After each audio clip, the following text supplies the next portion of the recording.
we got the SPY and it's in an uptrend. This is the 15-minute chart on the left. And we have the 5-minute chart on the right. And what I'm looking at is the price created a trend line and it broke it, held it as support once, twice, three times. It's pushing up. So that's bullish. You got the 50 EMA on the 5-minute, holding as support. That's bullish. And if we go to our 15-minute and we look at the 9 EMA, it's holding as support. That's bullish. We're holding higher lows, right? Um, it looks like this one broke it, so it's a lower low, but the candle close is still above the previous low. So this is the actual low that we're looking at, this one here. And the candle, this red candle, did not close below that low there. So that is bullish. And we are on top of this 9 EMA on the 5-minute and the 15-minute. So that's pretty good confluence. Now, Apple is one of those that I like to use as well for confluence on the overall market. Confluence means two things, more than two things align at the same time. So, but when I have confluence, that gives me confidence. Hey, that's a bar, right? Um, that allows me to get into more stocks at once because I feel good about the direction because I have more alignment, right? It's like if you got one person telling you something and they're credible, it's like, okay, I believe you, but I kind of believe you. But then it's like two people that's credible, then it's like, oh, hey, okay, this must really be something. And then there's three, then he's like, all right, there's gotta be something, real. So that's what having different tools on the chart helps with. And just the EMA could help me with the trade support and resistance. It could help me with the trade. We got Netflix here and good old Netflix. Man, I could tell you guys a story about this one. This is like the ultimate trading nightmare, right? Mm. This is the ultimate trading nightmare for me, right? This is actually beautiful. It could have been a heaven, right? But it ended up turning into a hell, right? And that's kind of the journey that I'm in right now. That is a little, on the deeper side, but I'm realizing that the light and the dark lives in us, right? Both of it. And I feel like a lot of us, or include myself, have only wanted to accept and identify with the light, the good, the happy go lucky, right? But never really address and accept the dark side. And that comes down into trading when it comes to stop losses. So the dark side, what does that look like? That's your greed, your fear, your mad, your anger, your all those negative emotions. And I feel like in trading, that's why it's so hard for us to accept that like stop losses or taking profit because though that dark side comes up and because we haven't fully accepted it in ourselves, it's hard to fully accept it in the execution of our stop losses or take profits, even though it seems so simple, right? Is the inner work, just the context of who we're being that determines the execution of what we're going to do. And that's why you see 90% of us failing, to do something that seems so simple, you know? And it is simple. It's just that the thing that's trying to operate it is all tangled up and in a knot. And there is no full flow to push to make it happen consistently. So let me see. With that said, the nightmare, right? This is the nightmare. So if you guys go back, I had a crazy trade on Netflix. So we're going up, I think 60%. My man Jarvis, look. I'm gonna tell you my man Jarvis. So this is family chat, and then we got my chat here. But my chat, we be chatting, you know, give more insight. and everything. So I called out. Let me see where we at. Day trades. Uh, Netflix 80%, 1030, about 12, up 60% scale out. So I'll take care of you guys. You guys always me take care of, right? But myself, sometimes I hold on a little bit. So even in the chat room, you could see Mr. Jarvis was saying that he Hello, how are you? Well, how are you? Good. that Yes, so I'm ma'am. gonna have to mute somebody just to get Here you some go. clean audio. You're welcome. You have a nice day. You too. Go ahead and mute. But yeah, if you guys can mute yourselves, that would be cool as well. Let me see if anyone else is in here that I didn't accept. Everyone, we got 6, 7 people. All right, let me. All right, so let me know if you guys are good. If you guys can hear me pretty clean. But yeah, Jarvis, he no, it was where did he say he took his 60% on Netflix?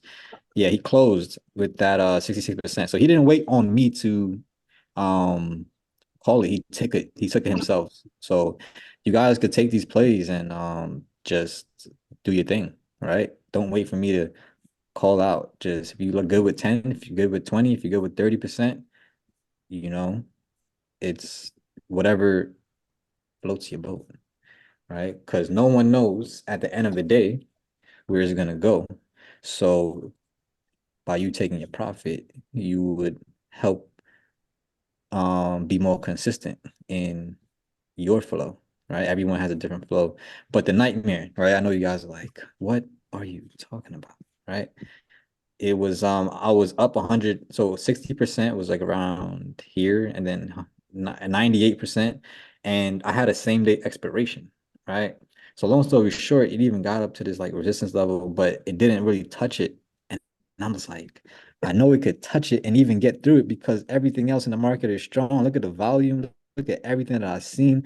This is A1. But long story short, it pulled back a little bit, pulled back a little bit more, pulled back a little bit more, and then just kept on pulling back.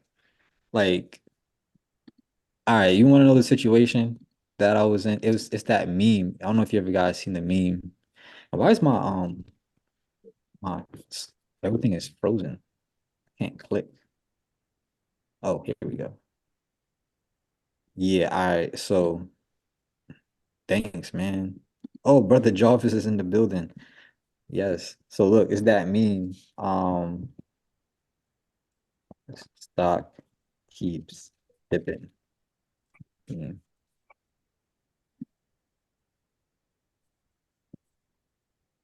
This one. I just bought the dip, but it keeps on dipping. So that was a situation here on Netflix, right? It was great, but it just kept on dipping and dipping. I mean, I didn't buy the dip. I already was in, but it just kept on going. And I'm just like, oh, that's the dip. All right, that's the dip, whatever, whatever, whatever, whatever. But this is the same day. This is as dangerous as you could get with trading, right? As dangerous as you could get. Because if it don't hit your strike, then you're out, my friend. Everything that you got. So, and I was up 100%, and then it was like 60, 70, whatever, whatever, whatever. And then by the time you look at it, is going down. So not only is the price affecting it, but look, minute by minute, hour by hour. Um, and this is not Netflix, by the way. I don't know why I'm using this. Netflix, Netflix did something like that. But let me just pull it up so you guys can see Netflix. This is SMCI. We're currently in calls. So yeah. Okay. Okay.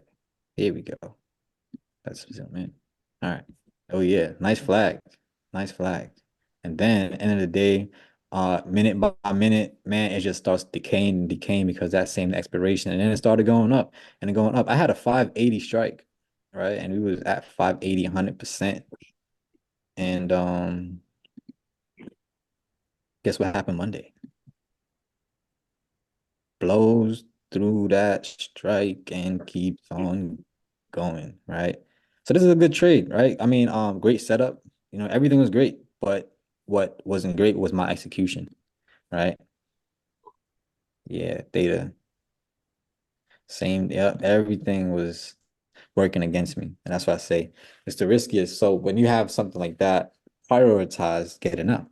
But the whole aspect, this we go into it, this is a whole deeper conversation of like the psychology behind actually pushing that button in that situation with my certain mindset and experiences, because everyone has their own, and that's what makes each unique.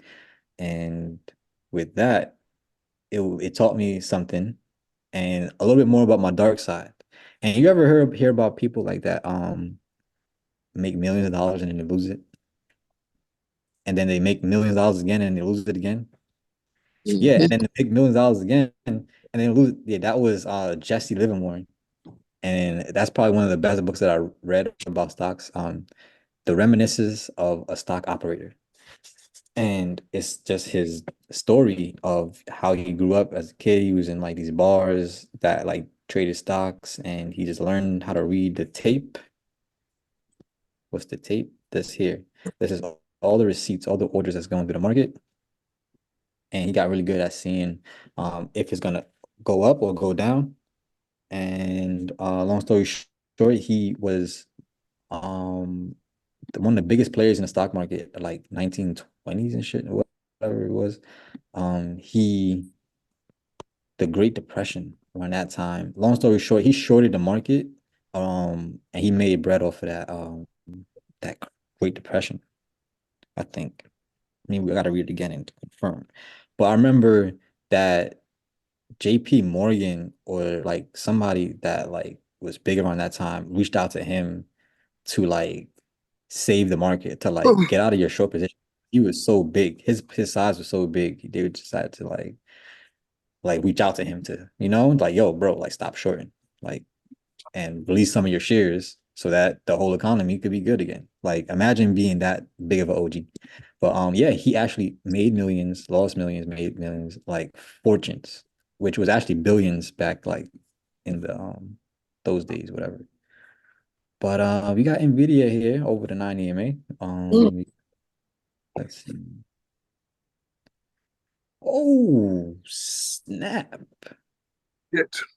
Oh, anybody take this SMCI trade? I know it was a little bit more than usual. But this one, it costs, you know? At the same time, it pays. It has a great reward. Um, that's why I was willing to take put a little bit more on this one. And then we have this level that I got from a higher time frame, holding that support. Pretty clean. Right? I love how they pushed through it and then couldn't close. That's more like a manipulation stop hunt, whatever you want to call it. And held it here with that engulf, created this higher low with that red candle. And then, we still holding above that 9 EMA. That's also bullish. Had a nice little volume spike on that move up.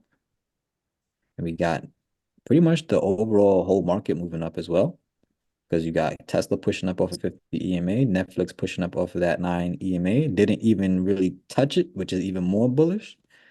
And then we have, Eli Lilly, and you doing your own thing. You separate from the whole thingamajig, because that's a different, it behaves a little differently. Meta above that 9 EMA has been pushing since Friday and Thursday. Amazon is kind of chilling in a range, but it has potential to move big. Nvidia is, we talked about that. It's heading into the resistance. Now, this is why I did hold on to Nvidia, because I felt that it had to, like, all right, let me say one thing at a time. This resistance here should have been a reason why we exited. But at the same time, it had a huge momentum, great setup, and I've seen the momentum and everything looking good that it could go further.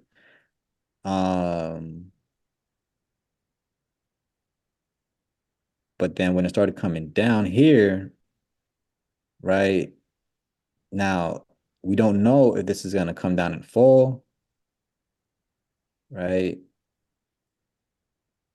or hold this like it's doing now, the 90 EMA, and go up.